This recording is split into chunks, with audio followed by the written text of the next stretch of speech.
आज कार्यक्रम के छ? के गर्ने? आज कोबाङ गाविसमा घर दैलो कार्यक्रम छ भान्जा। काई साहब मलाई मन परी साइनो लागु मन पर्दैन, ख्याल राख्नु। देखेको त माइजू भान्जा कमाल, मामालाई घर ल्याएर छोडे। अब मिलेर बस्नु, नपाउँदामा कस्तो कस्तो पाएपछि सस्तो नगर्नु।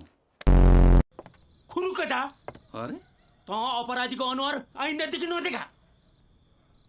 मेरो अंश देऊ न त तिमीहरूको जिउनी छुटाएर। खुरुक निस्किहाल। त जस्तो छोरा हामीलाई चाहिँदैन। मरेपछि तिमीहरूको क्रिया चाहिँ कसले गर्छ? बाहिर जा, निस्किहाल।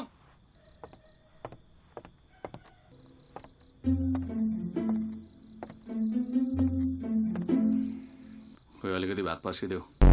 अब दाइले त शिर झुकाउनु मिल्दैन। ए काजी, दाइको खुट्टा ढोक। लाइज दाजुको खुट्टा ढोक यहाँ। दाहिने ढोक जस कि देब्रे।